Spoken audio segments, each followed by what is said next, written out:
This is a brief introduction to the teachings of Yeshua about sin and forgiveness. This is the first part. Another part will follow.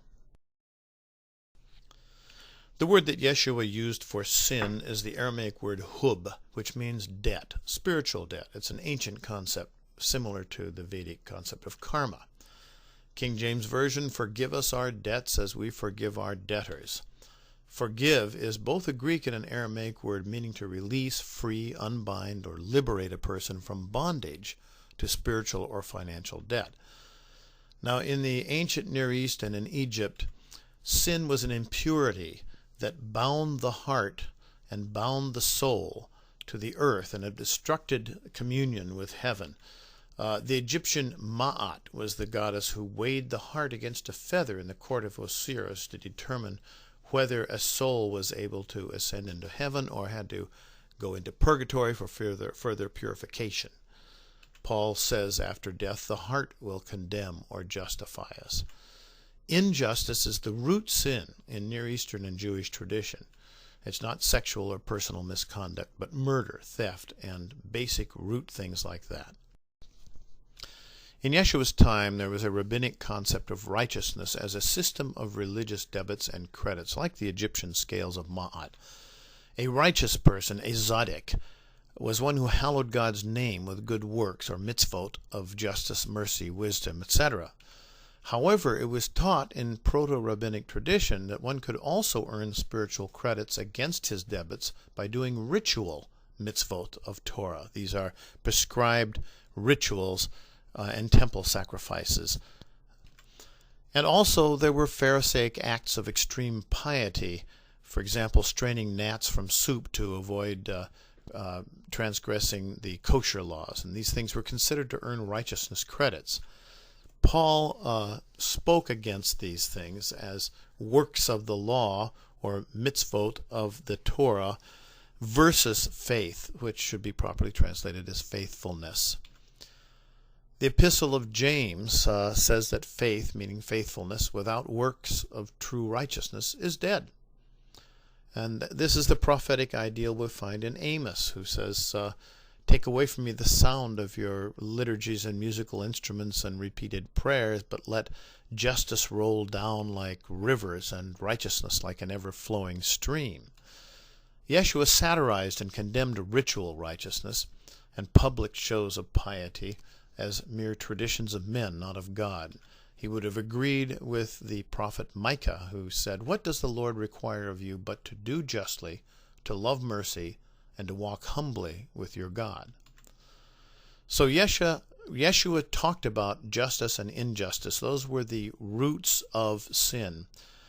He says you must make peace, or shalom, with all whom you have wronged before God will accept your ritual offerings. The Testament of Reuben tells us that injustices are the root sin.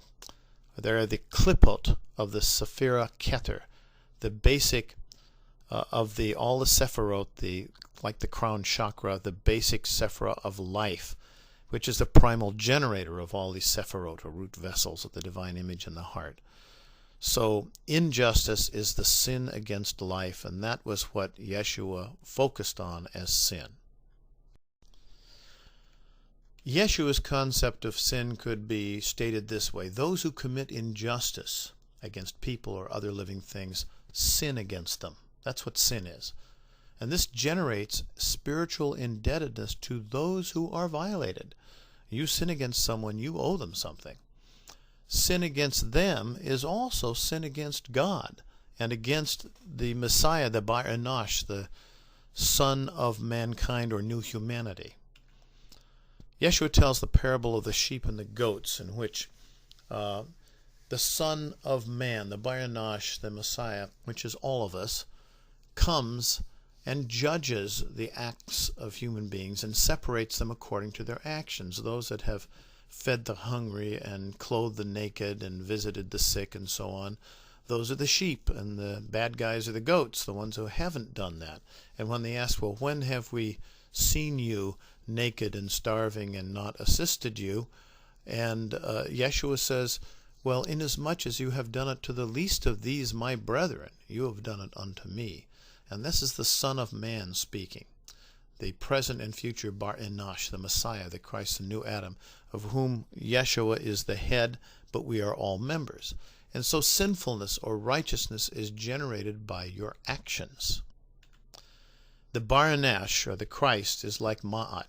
He confers justification. This is the Pauline term dikaiosune, which means to be made justified before God. Yeshua tells the parable of the unjust steward. He's a fellow who's not been doing his job and collecting his money against all the tenants for the master. And he hears now the master is going to fire him because he hasn't been doing it. So he runs around quickly to all the tenants, cuts their debts in half, collects it so they're fully paid up, takes it to the master, and after he's fired, he's able to go to these people and they will feed him and clothe him and give him shelter because they become his friends because he's done them a good deed. And he says, Yeshua says, take the example of even a totally materialistically minded person. Collect some spiritual righteousness. He said these good works or mitzvot that you do in life for others are like friends who advocate for you in the court of God after death. So acts of mercy and justice generate righteousness. You might want to see the presentation on the lav, or the heart, and jiva, as a vessel of treasure that is stored in heaven that goes from lifetime to lifetime. We have to make note that the later church ascetics focused on sexual sins and gluttony rather than sins against justice and righteousness in life. But Yeshua's emphasis was on injustice as sin. Now, Yeshua taught that our spiritual indebtedness to God is also like what a child owes to a parent, but enormously greater. And dishonoring the parent or God's way or name generates sin.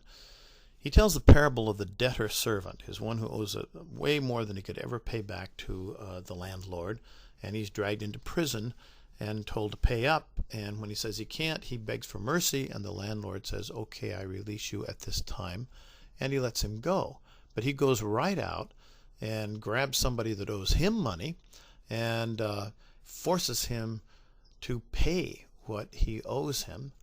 And he's seen by the servants of the master who drag him back in and tell him what's happened. And the master says, therefore I'll have no mercy on you, and throws him in prison. So we can see that in Yeshua's view, release we get from bad consequences of sin by forgiveness. But the debt still remains, and it can be called back. God releases or forgives the debtor from the bad consequences of sin, but releases the release from the consequences of sin is not absolute. And therefore, no one can say, I am saved. You can be like Paul, who say, I am running a race, an agon, from which we get the word agony, as an athlete, an askete, an ascetic, and that I must continue to run that race until the day I drop dead, because at any time I can blow it. And so you can't say you're saved. You can say you're in the process of sanctifying yourself. Hub, or sin, in Yeshua's concept is a little different than karma.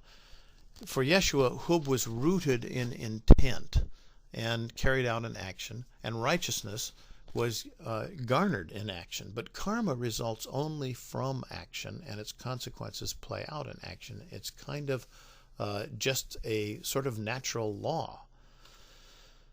Now, if one chooses to change his intentions and his ways of being and to exercise good intent, which is the Yetzer HaTov, the good Yetzer, the image of God in your heart, instead of evil, and forgives debtors and enemies, then the consequences, or karma, of his sinful actions are mitigated. If not, then the full karmic consequences must work out. But it doesn't mean that you're free of them. It simply means that you can deal with them and work them out the easy way or the hard way.